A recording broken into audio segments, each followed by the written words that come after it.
my goddamn FRs.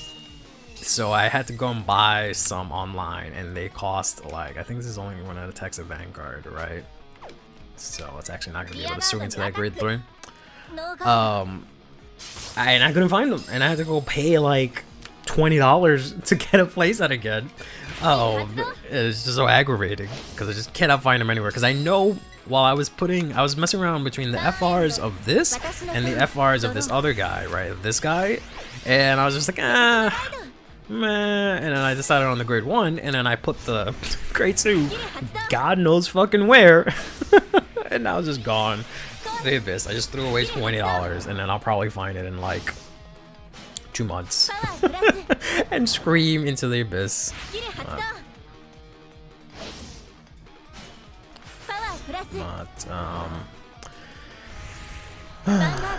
Let's see what we can do here to survive this turn. Thankfully we do have the Arkwright monster here. What is your name, sir? You think it was, yeah, the Raverous, yeah. So we weren't able to get it anymore retired. So we have a PG, we have 2 PGs, 3 PGs. Okay, so we can actually survive this turn, even if they restand. So this is 33 flat. This makes it 43. I don't really want to lose the boulder rate, so we'll go to 5 here. Yes, check a draw trigger, very nice. Into, is that another, oh no, okay, I thought it was another copy of this guy. I was like, damn. Got 10k shields for days, I guess, but alright. So yeah, so for this we'll PG. And we will discard one of well, yeah, the grade 3, that's great. I don't need that in my hand anymore. So guard with that, and 200 Persona Ride. So they had the ability to get the drive check after they restand. Oh boy, that's poopy. All right, they put it over there. I'm just gonna end up PGing twice anyways. So it's kind of whatever. But this was ironically a very close game. I don't know if it was just because I was talking a bunch of caca, and that's why it became so close. But yeah, I could hard guard this. But I have these PGs, right? Like, I might as well use them. And I should be able to win next turn. If they do have Persona Ride, I can get the usual suspects set up in my order zone to call out. I have enough counterblast for everything, right? So there's just no point in not using my PGs here. This is going to be 41, so I can throw out... I guess I can just do another PG because it's going to be like 3 cards otherwise to guard, right? Because this is gonna make it, oh no, I checked the defensive. Oh no, so this should be 38 and this should be actually I don't want that guy. I wanted to call the other guy. It's fine, because I wanted to call him out, but whatever. I didn't realize I got another boulder raid. It's fine, boosters are good. Now before I do that, let me style on Ottawa here real quick. I would pop off so hard if one of the CPUs actually did final turn. That would be so crazy. Alright, so yeah, they do have 6 cards in hand, so we should be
Hey, it's Curly, and today we've got ourselves Set 5, Omniscience Awakening. This set has been highly sought after because of basically these two, not this guy, actually, this guy and this guy, as well as this lady, doing relatively well in Japan. Specifically, these two have been doing really well. So this is a new form of Raziel and a new form of Levy Dress. Both of these are basically the top two decks currently out of this format. Marga is kind of just there, hasn't been really doing as well compared to them two, still a good deck. And Odium has just been a massive fan favorite since revealed and now in this set. Personally, I'm not a huge fan of this set myself because there's not a lot in it for me personally. But, hey, maybe this unboxing will change that. Let's jump into it.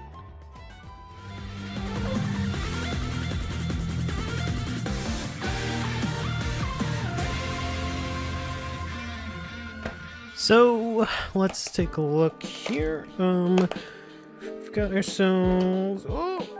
Alright, almost broke it. No, we pulled through in the end. So I've been told that they've changed this up a little bit. So we still don't have box toppers anymore. That's ended since BTO 3, I think was the last time we got box toppers, or BTO 2 definitely had box toppers. But they've added this little new pamphlet, right? So I'm always talking about these, watch Divine anime, blah blah blah. This one, instead of talking about the Divine anime, it has the usual Bang Dreams stuff and the store. They actually have a pamphlet here for Dear Days, which is actually coming pretty soon. So that's kind of cool. Advertising the game makes a lot of sense. My thoughts on the game aside, pretty cool to see that included. So we've got here the box and the packs. Let's put the right side here. I'm always losing track of which ones I decide to do, but we'll do the left side here first. Pack looks alright. It's got this sort of like orangey, I don't want to say yellow, I think it's more orangey, but kind of like yellow orange that I'm not a big fan of. Like, I love orange, but not so much this color per se. I originally thought these had, I think it might have been in Japan actually, that these actually had different designs, where we had Now and we had Akina with their respective units on the pack designs. But looks like for English they decided, screw you guys. But let's go ahead and open up this first pack here. Right, I could be wrong about that. I'll put a disclaimer somewhere if I looked into it and I was actually wrong, but I'm pretty sure that's what happened. That in Japan they had different sleeves, or sorry, not sleeves, designs for the packs, right? This product is also extremely different from the Japanese side as well, because there is, as is, you know, become customary, collab that came out in this set in Japan, but it is missing here in the English version. So this set has a lot of interesting things here. So starting first off, in the common slot, every nation got one of these anti-G-Zone cards. So we're going to see a lot of comments that have this effect that just say, if your opponent has a card in their G-Zone, this gets 5k attack and shield, and if they have a face-up one, it becomes 10k attack and shield instead, which is pretty interesting. We got some new hero support as well, not the best if I'm being honest, but it's, you know, it's cool, I guess. We've got some support for Levy Dress, as well as Lascaria for Starkea. Here's the Dark States version. The card looks really cool, really cool. And then we got ourselves this new common package. These are pretty good in sneak peeks. They changed the name, which kind of sucks because in Japanese the archetype name, I guess, was like Year in Bloom. Here it's Abundant Yields, which I guess is, you know, a little shorter, I guess. But we have 3 different cards called Abundant Yields, and they do 3 different things. This here is a grade 3 that says on place. You counterblast 1, look at the top 7 for 2 cards with Abundant Yields in their card name, including itself. Call it to rear, then shuffle your deck, and if you did 1 or less, you call up to 1 plan token. So you can technically play this with, and then, you know, play no other copies, play a plan token, or you can play this, call itself, and then CB1 again to thin out your deck even more, which is pretty cool. Then it says that when this stands by a card's ability, you can Soul Blast 1, choose one of your other rear guards in the one of your other rear guards with the Abundant Yields name in the same column as it, and stand it as well. So something like Granfia, you can stand the whole column, which is kind of cool. And then here is the anti-G-Zone card. Or actually, no. We got another set of, this time it's actually rares, but we got another set of cards for every single nation. These are actually quick start deck boss support. So this one's for Triumph Dragon. They all say if you have Triumph Dragon, this gets intercept, can intercept in back row, and has 5k shield. So we're going to see a bunch of cards that have that same text as well. The other thing that we're going to be seeing as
main booster release?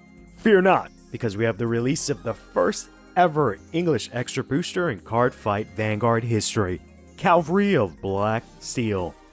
Much like the previous video, we actually got this set out of order, as this is the third ever extra booster, but it was given to us as the very first one. Originally, I was going to cover this together with the set 6 Breaker of Limits in one big video, but I cut this out for time. The reason I wanted to cover these sets in one video is not just because they were released so closely together, but also because cards from both sets created the most used deck for the first ever Card Fight Vanguard Championships for the English format, Spectro Duke Dragon. Interested in what I'm going on about? Let me give you the deets.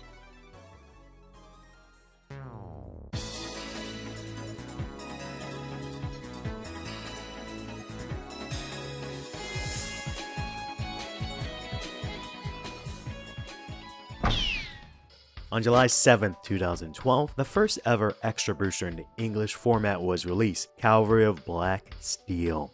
As I mentioned a few moments ago, this was the first extra booster in the English format, but was actually the third one released in Japan. We would eventually get Extra Booster 2 later in 2012, and Extra Booster 1 way later. This set had a total of 47 unique cards, and supported a grand total of 7 clans. Those included Royal Paladin, Oracle Think Tank, Shadow Paladin, Gold Paladin, Kagero, Spike Brothers, and Mega Colony. The change in the English release schedule did result in this set introducing Shadow Paladins to English for the first time. Shadow Paladins was a very popular clan that had a big role in the anime. There was even an entire set featuring Shadow Paladin, but we wouldn't get to see this in the English format until the end of 2012. Shadow Paladin only received a grand total of 2 cards this set, one with no effect, and the other a grade 3 with Limit Break, which could only use its skill if you retired 2 other Shadow Paladins for the cost. This meant you would need 2 copies of the one other Shadow Paladin that existed in the English format, or all of them. This was the main gimmick of Shadow Paladins, retiring its own rearguards in order to gain power for effects. Of the remaining 6 clans, Gold Paladin, Mega Colony, and Spike Brothers received the most support. Let's go into Royal Paladin next. They received a total of 5 cards. One of these cards was actually in the first ever tournament promo pack in Japan. There was also the Twin Shine Swordsman Maharas, which was an extra grade 3 rearguard that gained some power, but the most notable of these 5 was the White Dragon Knight Pen Dragon. This was the first ever Limit Break unit for Royal Paladin and had the effect that it could ride another grade 3 from the top 5 of your deck at the beginning of your main phase. This initially didn't see any competitive play when it came out. Most Royal Paladin players were still using the Soul Saver Dragon with Barkle as the starting vanguard. As mentioned in a previous video, Royal Paladin was going to receive a restriction that barred it from using Barkle as the first vanguard. This restriction was announced 3 days after this English extra booster was released and wouldn't go into effect until a little less than a month later.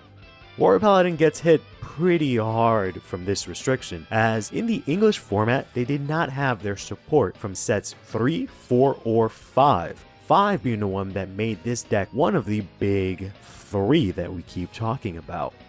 Granted, it became one of those big 3 with a deck that did not need Soul Saver Dragon, but we wouldn't get that set 5 until 2013. There will be a Royal Paladin list that manages to top in the Championship Series, but we'll discuss it in more detail in a future video as it uses a lot of cards from set 3, the very next main booster releasing in English. For now, you can just have a quick peek at this list. It was of course focusing around the Soul Saver Dragon. Ended up playing 1 copy of the Knight of Determination Lamarok from this set, but only at 1 copy, along with another 1 copy of a Knight of Silence Gallatin from set 1, mainly just using these as 10k vanillas. Oracle Think Tank received a total of 4 cards, but they all had minor effects. Omnimuji gained power if you had more cards in your hand than your opponent, a similar effect to Battle Sister Mocha from set 1.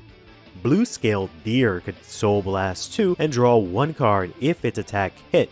The same effect as made in a Libra from set 1, but with 1,000 less attack and a different cost. Petal Fairy and Omniscience Madonna could both draw one card after discarding one card. These were okay cards, but didn't really add much value to the clan. Similar to Royal Paladin, OTT was missing its key support from those sets that were skipped, support that would elevate it into one of the big three as well. I know, I keep teasing these guys to you, but we do get to talk about the first of these big three in the next video, with Goddess of the Full Moon Tsukiyomi, who took a good amount of the top spots in the 2012 Championship Series. None of the 4 cards here will be widely used, aside from this one list that used one copy of Omnimusia of the Moonlit Night as essentially a 5th Battle Sister Mocha. Moving on next to Kagero, they received a total of 5 cards, which included their very first Limit Break unit, Dragonic Lawbreaker. Lawbreaker had a very interesting skill where, on Limit Break, you could counterblast 1 in your main phase to bind all of your opponent's rearguards. Then, at the beginning of the end of that turn, you force your opponent to choose 4 of those rearguards and place them back on the field. Any remaining rearguards are put into your drop zone. This effect would at most result in the opponent losing 1 rearguard if they had 5, the max number of rearguards they could have on field at this time. However, this also meant you removed all of your opponent's intercepts for the battle phase of this turn. Your opponent would be forced to guard using only cards from their hand. Lawbreaker had a second effect that allowed it to gain power if your opponent had a small amount of units on field, which its Limit Break guaranteed. Kagero players did manage to make use of this card and some of the Narukami cards from set 6 to enhance their builds. Here's a list from 2012 Championship Qualifier in France, from the runner-up William Astol. This list includes 2 cards that we'll be going over in the next video. As for the rest of the list, you can see a lot of the usual suspects. Dragonic Overlord, Gatling Claw Dragon, Conroe, Bar, Ermo, and Berserk Dragon. You can also see here that PGs are being run at 4 copies. Even though Kagero always had access to Conroe to search out a PG from the deck, this format required everyone to up their PG count in order to actually be able to guard efficiently. You'll also see the Hex Cannon Dragon from set 6, as well as the new Vanilla Grade 2 with 10k from this extra booster. The general game plan is to filter through your deck with Ermo and Dragon Monk Gojo, see your offensive and defensive pieces, while using your skills to control the battlefield. Or essentially the same game plan from the Goku Overlord deck we went over in the very first history video. Next we have Gold Paladin, arguably the biggest winner in this set since its support created a competitive build that had a massive turnout in the first ever 2012 Cardfight Vanguard qualifiers and was also used by the winner of the Championship Series. Gold received a total of 9 cards from this set, but the main cards were the infamous Spectral Duke Dragon and its Ride Chain cards. Spectral Duke Dragon was a card that borrowed from Shadow Paladin, with its Limit Break allowing it to retire 3 Gold Paladin rearguards and counterblasting 2 in order to restand at the end of the battle that it attacked. It would lose the Twin Drive ability, but could keep all of the power and criticals it acquired from the previous battle and do one more drive check this battle. Even though it loses the Twin Drive ability, any unit on the Vanguard circle can perform one drive check when it attacks, unless stated by another card or effect. Spectral Duke had a leg up on the only other unit that can restand on the Vanguard circle at this time, Dragonic Overlord, in that his first attack did not need to hit for the restand to trigger. Overlord's restand only worked if its attack hit, but also Spectral Duke was not once per turn. So if you had another 2 counterblasts and 3 other rearguards to retire, you could actually restand again. Here's a list from the French qualifier from Andy van den Oelent's Championship list. For the most part, this was the standard base for Spectral Duke Dragon, aside from these extra draw triggers here, which were actually from set 7. But we can go ahead and replace those with a playset of draws from set 6 and it'll have the same effect. The key cards of course being the Spectral Duke Dragon and its Ride Chain.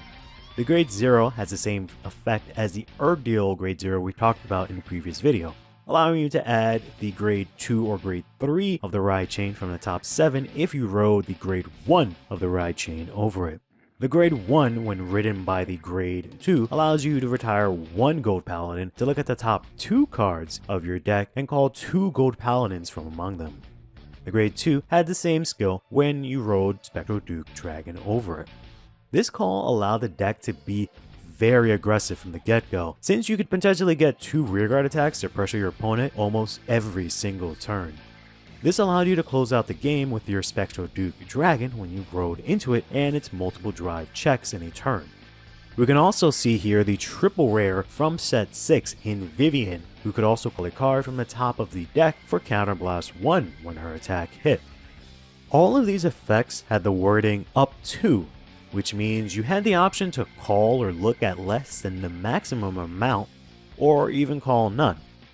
The cards you did not call would be put on the bottom of your deck in any order.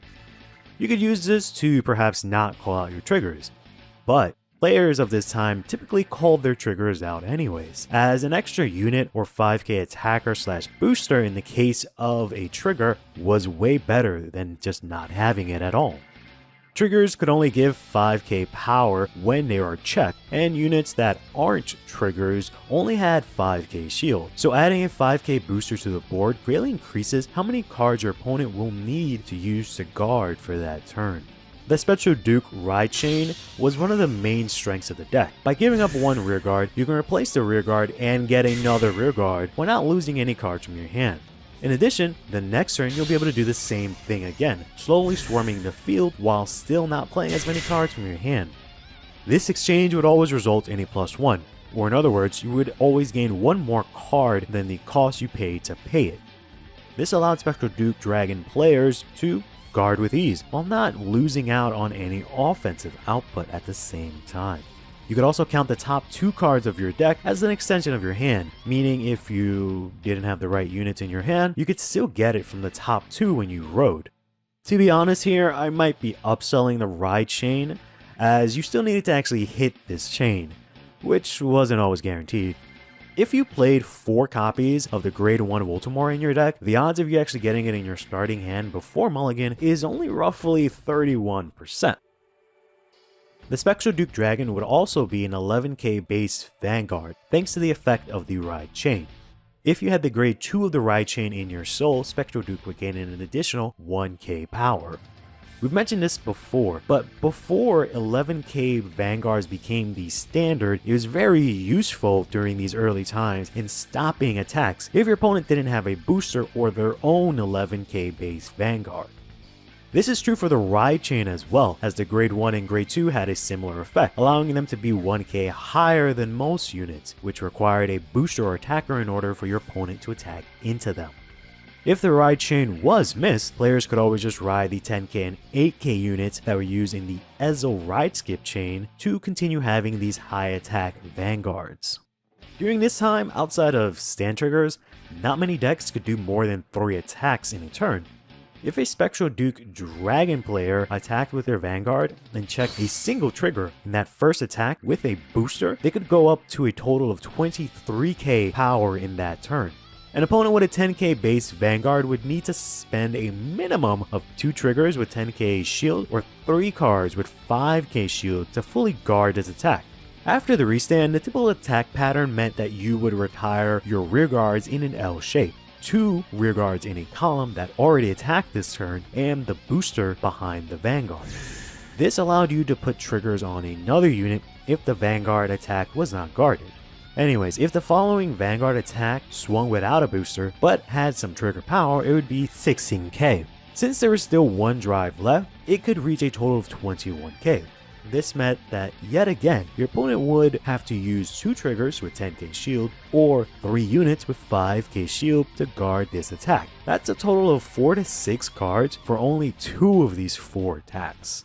Overall, Spectral Duke Dragon was very successful during this period due to how easily it could superior call from the deck, have 2 Vanguard attacks in a single battle phase, and the format not having the big 3 that was dominating in Japan. The altered product line favored Gold Paladin and Spectral Duke Dragon early on greatly, as they not only had less decks to compete with, but they also didn't have the caliber of decks that Japan had. In addition, due to the near worldwide release of Set 6 and this extra booster, there was no months of information and deck lists from Japan for English players to study beforehand. Even if you could take a look at what Japan was playing, it sometimes wouldn't be as useful, as they had 3 main boosters, 2 more extra boosters, and 2 trial decks in their card pool than English did. These factors, the deck strength and popularity, led it to dominate the World Championship Series. We'll talk a bit more about this in more detail when we cover the Championship Series. Next up we have Spike Brothers, which was the second of the big winners from this mini set, receiving a total of 12 cards. This wave of support gave the clan many key cards, which was great, but they won't be receiving support for a long time, similar to Grand Blue. Spike Brothers received their first limit break unit here, and the main vanguard for the clan, Demonic Lord Dudley Emperor. Dudley Emperor was a perfect card for Spike Brothers because on limit break, when you declared an attack with him, you could counterblast 2 and put 2 Spike Brothers from your hand into soul to call 2 other Spike Brothers from your deck.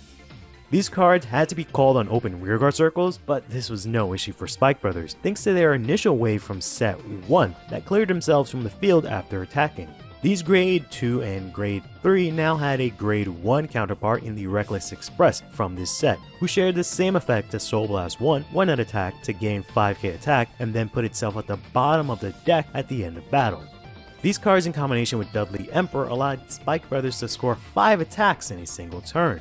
In this set, we also had more Dudley cards, such as the Grade 1 Dudley Daisy and Grade 2 Dudley Douglas, who could each counterblast 1 to gain 5k power if they were placed during the battle phase. There's also another Grade 3 Dudley that functions similar to the Gantelot from Royal Paladin, but could return itself from hand into deck to add any Grade 2 or less Spike Brothers card with Dudley in its name from deck to hand. This really helped Spike Brothers gain some ride consistency. Here's a list from the 2012 Championship qualifiers in Hong Kong from the champion of that event, Muk Ki-chon. This list contains all the cards we talked about just now, and the game plan was to go into Emperor, have your combo pieces in Reckless, Bari, and or Juggernaut to clear your circles mid-battle, and then gain 2 additional attacks after that with Emperor's Limit Break.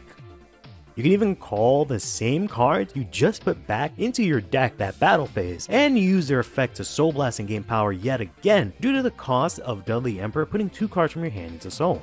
Spike Brothers were a very strong deck after this extra booster, as they were one of the few clans who actually got more than 3 attacks in a turn. These attacks were also pretty sizable, thanks to this trio being able to gain an additional 5k power from their skills. On top of all of this, Dudley Emperor's Limit Break was Counterblast too, so you could do this twice in a game if you save the CV, or use the critical trigger Silence Joker to unflip a card from your damage zone. Unlike all the unflippers we talked about in previous videos, Joker could be used in your main phase, and did not require an attack to hit. It only required you to have the card, call it out, and pay the cost of putting it into Soul to unflip. Naturally, this would also give you more Soul for your units to use. Spike Brothers would see some success in the Limit Break era due to their explosive nature, but will eventually fall behind due to the lack of support. The final winner from this set was Mega Colony? Mega Colony is another clan that will not get heavily supported for a long time. They'll get another big wave soon, but it'll be slim pickings after that. Mega Colony focused on stopping your opponent's rearguards from standing, paralyzing them in place. They received a total of 10 cards this set, which was actually 1 more than Gold Paladin did. There was the Limit Break unit, Martial Arts Mutant Master Beetle, could counterblast 3 when its Limit Break was active, and it attacked a Vanguard to force 2 of your opponent's rearguards to not be able to stand during the stand phase of the next turn, or paralyze as players colloquially call it. To accompany this, there was a duel of Toxic Trooper and Toxic Stander, who were grade 2 and grade 1s that would not allow the opponent to intercept against their attacks. They also received cards with generic effects that every clan eventually got. A special intercept, a card that allowed you to draw if an attack hit while having a full board of units, a card that allowed you to soul charge when placed, a grade 3 that gained 2k power when it attacked, and a grade 1 that allowed you to discard a card to draw 1. Grand Colony didn't see any tops during the championship series, so there were just no lists for me to show from there. I did manage to find a list from the time that's an upgraded version of the Noah Grappler Mega Colony list we discussed before. This list uses cards like Red Lightning and Mr. Invincible to refund the cost of Mega Colony's high CP cost, much like we discussed before. However, you'll see that Master Beetle is nowhere to be found here. Instead, this list actually uses Master Freude, who we talked about in a previous video, and it actually allowed you to Soul Blast 3 to draw 1 card. You then had cards like the grade 0 here to guard, and the Machining Mosquito, as well as Red Lightning in order to fill up your soul for this cost. Before we end off this video, I just wanted to take a moment to talk about a very important part of Vanguard history that often doesn't get enough of a spotlight. I'm talking about Cardfight Capital, which I suspect did way more for Vanguard's success during this time than many give it credit for. Not to be confused with the card shop in the anime with the same name, Cardfight Capital was a digital card fight simulator that was in service from March 2011 until January 2013, when it was officially shut down. This wasn't the only simulator around at this time, but it grew to be the most popular. This simulator was mainly used by the English-speaking community and played a huge role in expanding and exposing Vanguard. As part of my research for these videos, I always ask players if they use Cardfight Capital, or CFC for short, but many say they did not. I wasn't playing Vanguard around this time, so I reached out to renowned TCG historian Toya from the YouTube channel Lost Worlds to learn more about Cardfight Capital. If you don't know about him and you're interested in videos on history of Japanese TCGs similar to these, please go check out his channel. His content was the biggest inspiration for me creating these types of videos, so a huge shout out to Toya for sharing this with me. Starting off with CFC's early days, Toya shared the following.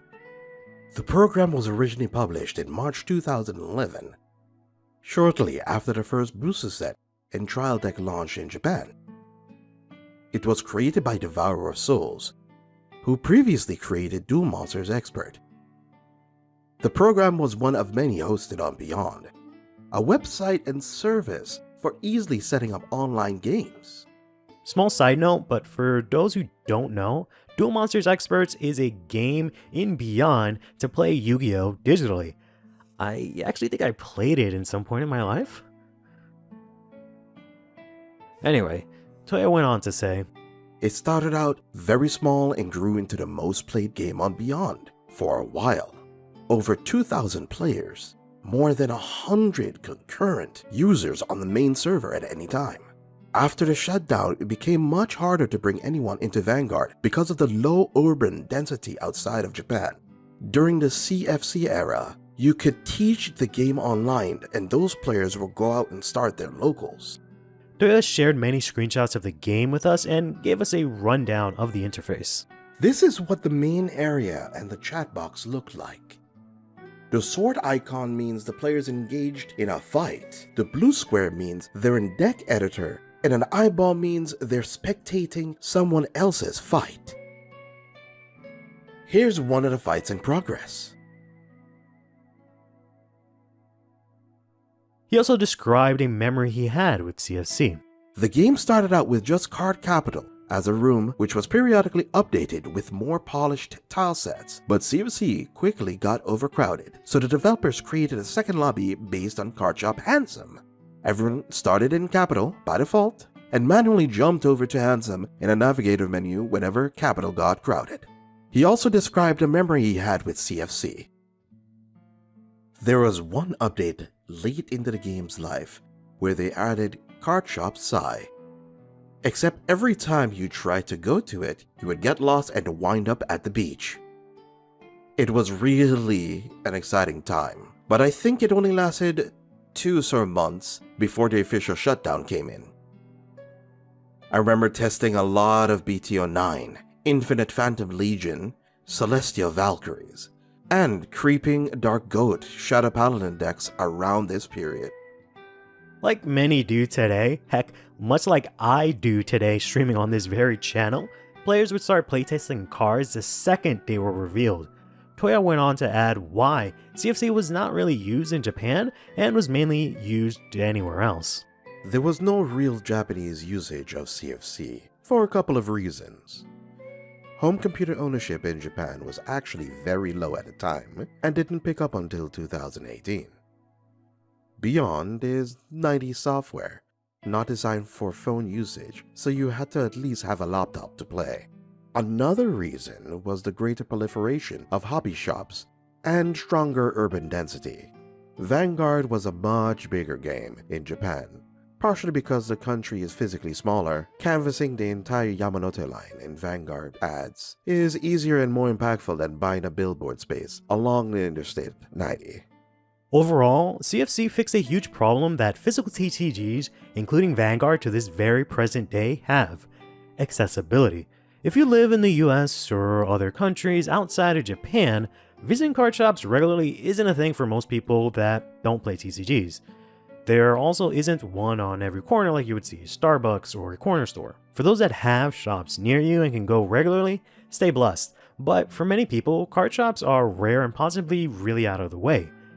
Even something like TCG Player, which many of us use today, was still in its early days and didn't even list Cardfight Vanguard from the looks of it. On top of that, TCG Player regularly only ships in the United States, with only certain sellers really shipping to other parts of the world.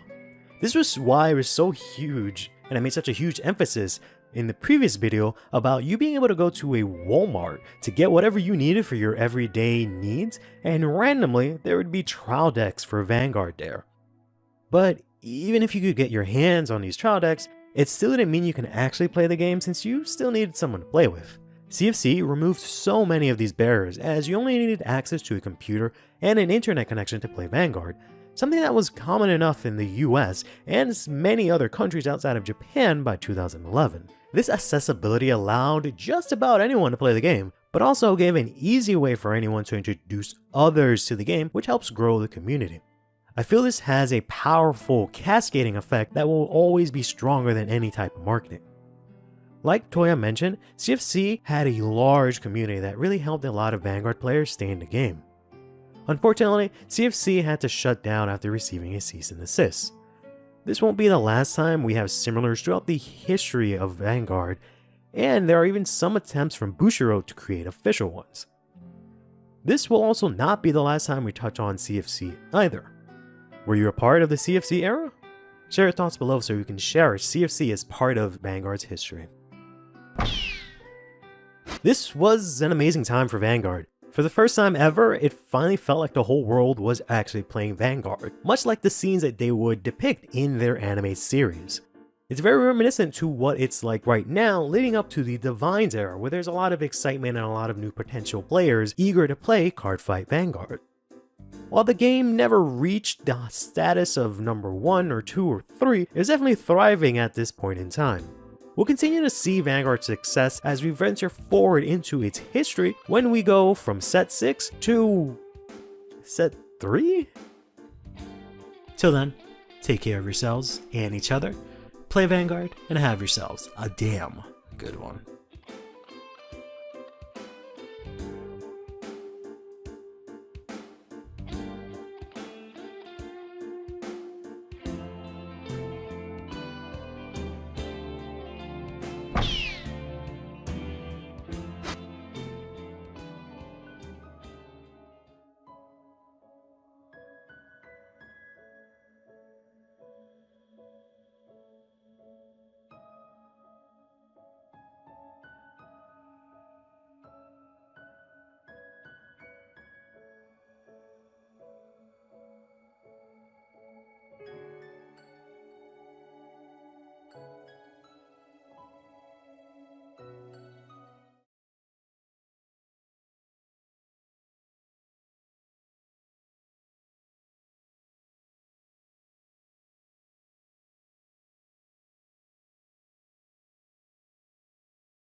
Oh man, it's probably gonna be the biggest unboxing on the channel to date. We've got the Harry and Night Rose Stride deck sets, but the premium versions.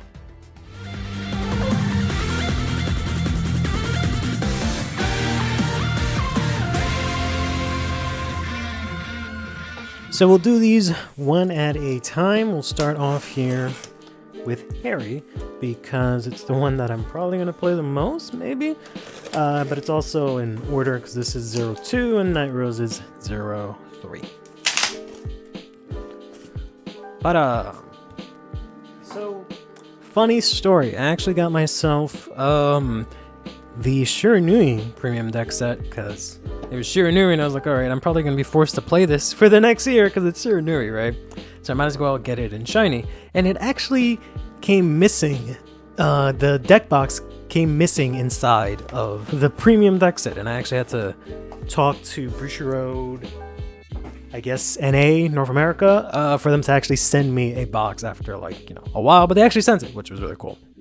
So, alright, so we've got ourselves here the premium deck set, which includes stuff that is not listed on the box, but I guess we'll just have to open it up and see. I believe what it includes is the storage box itself, right? So you get this much bigger storage box. If you get the like basic one, you get the smaller storage boxes instead. So you get yourself a bigger storage box for one. You get yourself a playmat, and I think you get yourself sleeves and a leather box, as well as all the cards that you have in your G-Zone are essentially SP, and all of the cards in the main deck are the trial deck rare. So let's go ahead and open this up here.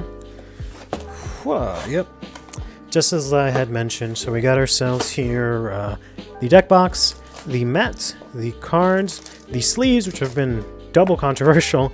Oh right, we also got ourselves these top loaders, which you can use in your ride deck. So you have one for each, including the crust. I wonder if they give us 5 this time for the energy generator. It doesn't look like it, so that's kind of silly.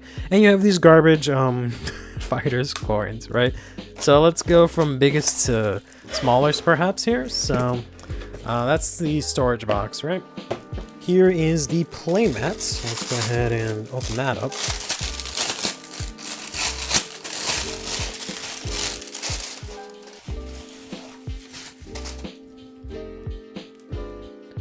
Get a nice look at that. It's pretty clean, I like it.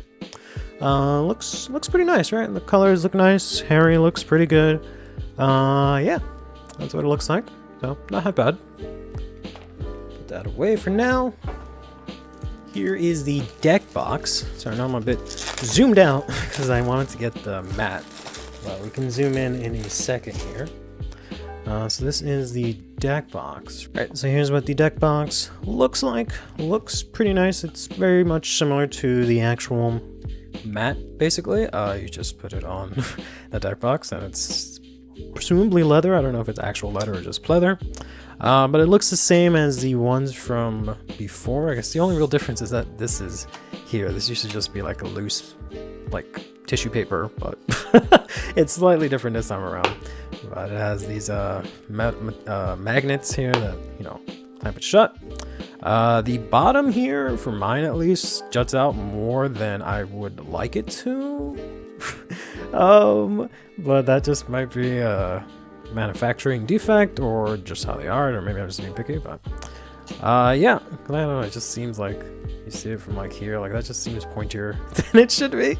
But that's fine. So this is the Harry deck box, so pretty cool. The fighter's coin is the same as the fighter's coins from like every other product that we've talked about. Honestly, not very happy about these. I missed the ones they did for Chrono Jet and Messiah, but they refused to do those ever again. Then we got ourselves here the top loaders. So essentially you get a top loader for each of your ride deck cards, asterisks, because you get one for the crest, right? So you get this nice Pale Moon top loader that you can use in your ride deck. You can actually use top loaders in your ride deck. It has the symbol on the back here. We got one for Happiness Collector, your grade 0 here. We got one for Moonlight Medley Tamer Betty, your grade 1, that sets you the crest. The grade 2 card dealer Jacqueline, and finally the grade 3 masked magician Harry. You can use this first one for your Stride Harry deck crest. However, you don't have one for the energy generator. This product does come with the energy generator, but they did not give you a top loader specifically for the energy generator, which is, you know, kind of lame, but it's fine, I guess. And finally, we got ourselves here the sleeves, which have been the topic of conversation for 2 reasons. First of all, you can already see it. We have the Pringling, right? So they're come in curved. This is usually due to like warping from moisture or something like that, or just them not being good quality. Also, the color is different, right? I'm not sold on the hairy one yet. I'm kind of like back and forth because in the Japanese version, they were pink. This like hot pink or like dark pink, dark hot pink. Instead, we've got this like purple. They did the same thing with the stand-up deck sets. If you saw my video on that, I compared them because I actually happened to have, I think it was the Farvnir ones or the Orpheus ones maybe. You can see the difference between the 2 of them, which is kind of interesting. So it gives you 2 different options if you want to try and import it from Japan, which I might do for the hairy ones. I'm not so sure. But yeah, so let's open these up, right? And just take a look at these sleeves themselves, because I've been not having the best time ordering sleeves, right? So you can see here, oof, that's not great. It's not really, you can kind of see it there, right? You see that like there, that waviness. I've been seeing these on a lot of the sleeves that I've been ordering lately, not Bushiroad specific. So I don't know if this is from like the same factory and they're just having a lot of quality issues at this point in time. The fact that you can see my fingerprints and this is like silver is kind of interesting. So maybe it's just a completely different material. Overall, these don't look atrocious, right? They look, this side looks a little, I don't know if it's just the lighting. Yeah, it might just be the lighting and they just have like a silverish, yeah, so. They look discernible enough, but yeah, from the top you can see that these are not all equally not created equally, which very much infuriates me because this is the 3rd pair of sleeves, again, not Bushiroad, the 3rd pair of sleeves that I've gotten this year that I've had some of them fucked up. So not happy with that at all, to be honest. And then last but not least, we have ourselves the actual cards themselves. So of course they come in this package here. So we got ourselves, whoops, that goes there. So I won't read off the effects because we still have the Night Rose one to open up. But I'll just go over these somewhat quickly, right? So you come with the deck set, the ride deck, right? Which come in the trial deck foil. If you get the normal version, you get these in the trial deck foil, which is why I ordered myself an extra happiness collector for Lukier. And you do get the energy generator, right? But the difference here for the premium version is that all the cards in the deck, the main deck, are trial deck rare, so like this triple rare foiling, right? So you got 3 of the Harry, 3 of the Jacqueline, 3 of the Manticore, 4 of the Manticore, 4 of the Direful Doll that you can't use in Direful Dolls, 4 of the pathetic looking Darkside Princess, 4 of the Cutie Paratroopa, 4 of the new Masquerade Bunny, and 4 of this new card, the Lunging Assistant, right? You also get 4 of this beautiful PG, Darkside Master PG. It looks great. You need to get extra copies for Lukier as well. Then you get common triggers, which kind of sucks, but you get the over trigger in common.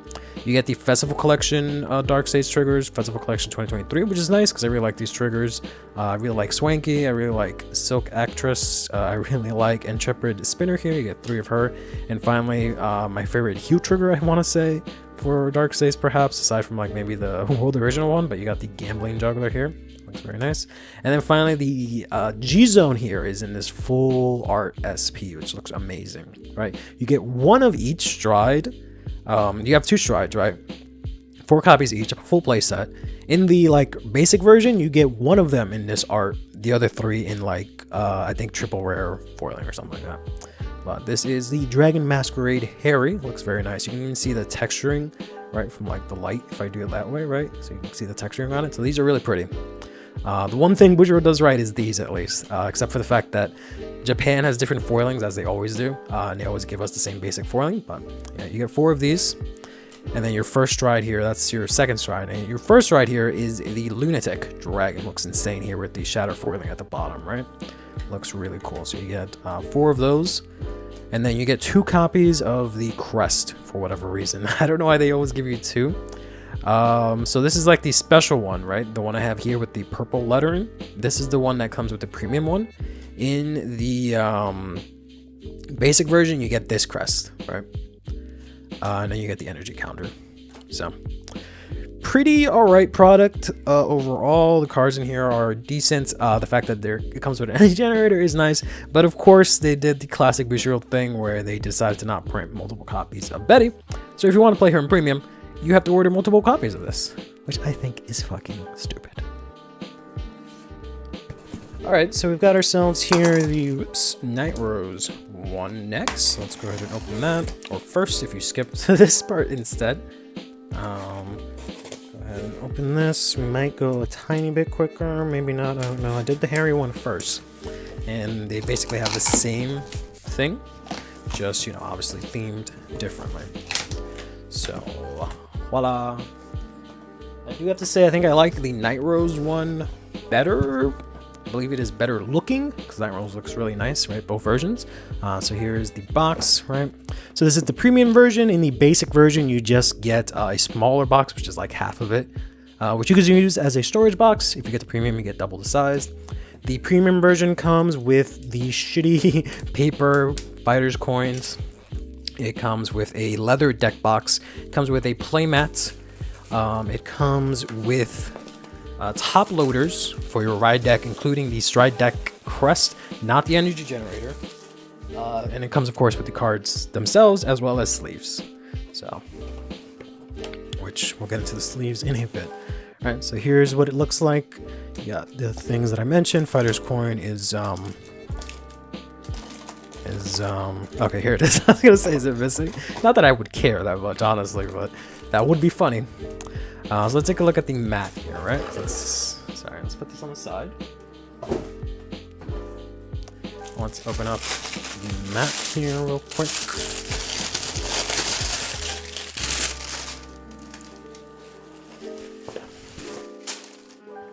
Okay, this also looks very nice. I feel like my camera's really not doing it justice. I mean, well, maybe it is. It's a little could have been a little bit more saturated. My camera's maybe making it look a tiny bit better. But yeah, it looks pretty cool. I was not originally a fan of this Night Rose art, but I actually have come to like it a lot more. I think I really liked it, and I didn't like it, and now I really like it. I don't know, but it looks really nice, right? And this is the same design you're gonna see on the deck box, but this looks really cool. I really like the colors, how they blend together. Here is the deck box. I'll zoom in for you. Here's the deck box. Like I said, it has the same design as the mat, right, which is just a key art for Night Rose here. It is in like this, presumably leather, could be pleather, I don't know. It's the same as the other ones we got recently. Shiranui and Lugard, right? They've put this cardboard here instead. Usually it's like some tissue paper. There's obviously nothing inside, which is like whatever, and you got the magnets here, right? So it's magnetic to hold it together. It's pretty good. It fits all of your cards, right? Even if it's the 54 cards, or technically what, 56? Because you have the energy generator and the stride deck crest. Even with the top loaders, it does fit, and like double-sided sleeves for your G-Zone, right? So it fits all of those. It's kind of snug, but it fits all of those in one, which is really nice, right? But if they ever come up with like anything else, or if like this needed plan tokens, then you might have to, you know, you might be in trouble, right? You might have to make these a little bit bigger, but looks pretty nice, right? Here's the fighter's coin. Not a big fan of these. I wish they would either do the ones they did in sets 3 of Overdress, where they were a lot thicker, or the ones they did that were like acrylic in for the Chrono Jet and Messiah ones, right?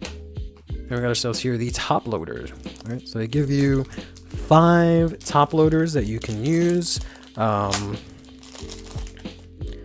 for your ride deck. So you can actually use top loaders for your ride deck. But they give you one for each. So we'll do it this way, I guess. So this first one just has the grand blue symbol on it. So this is actually for your deck, stride deck crest.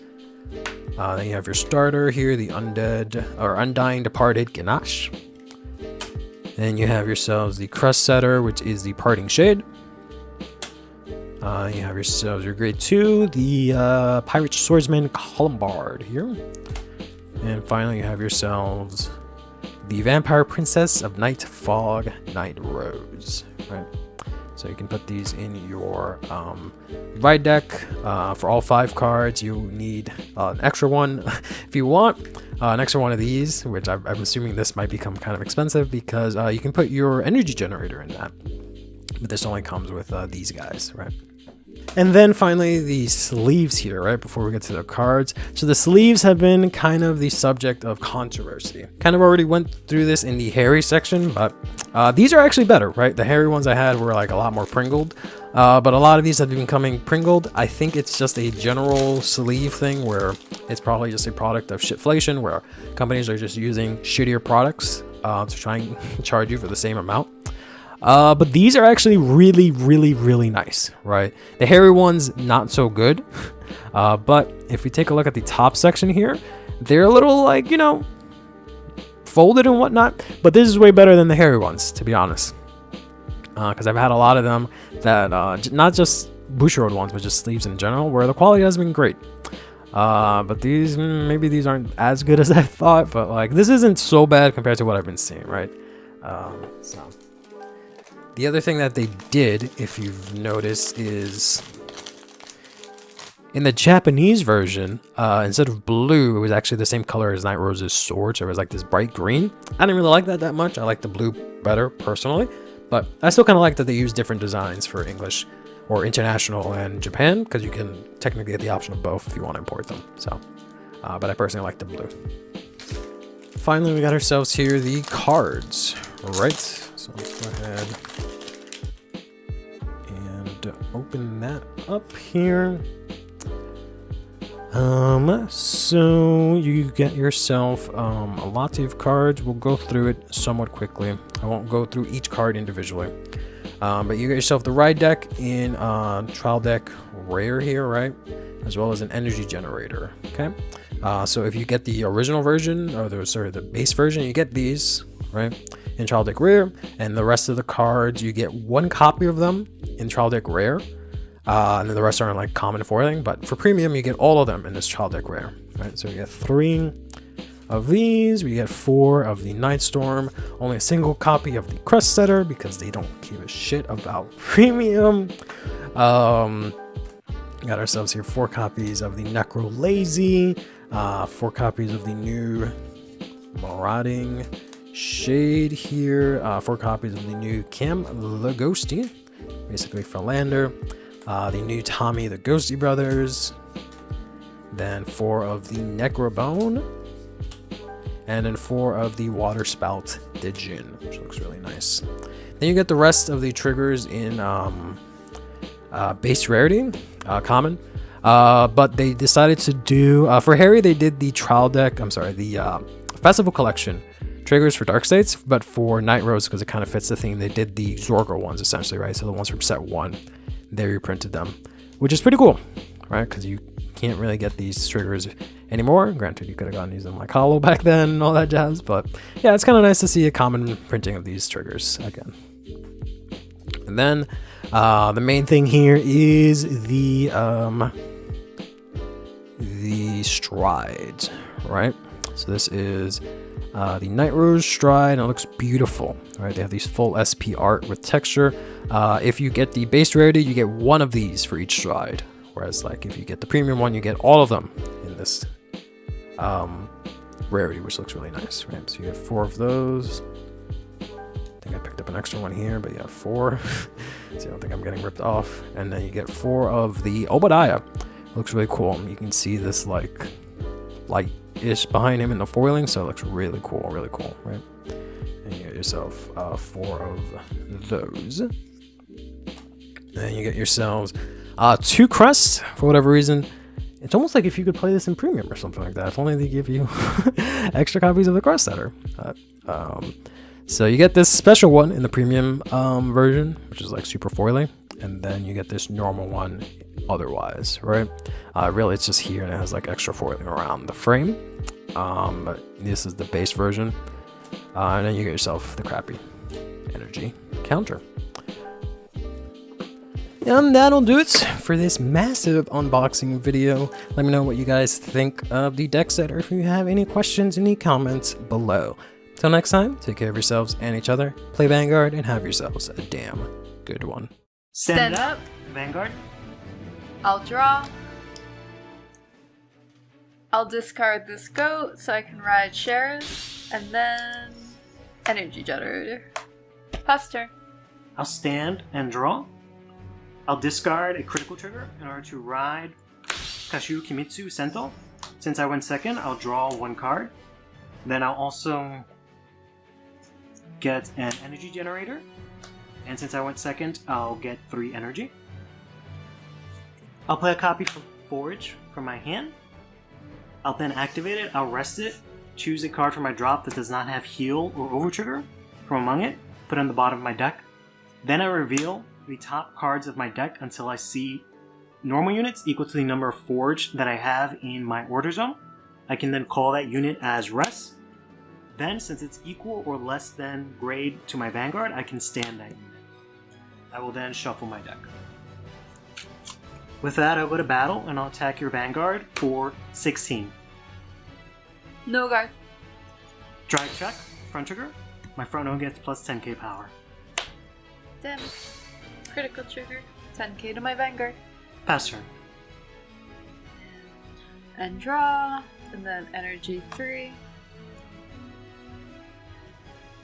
I'll discard the energy cycler so I can ride Lattice. And then this. And then draw, because somebody made me...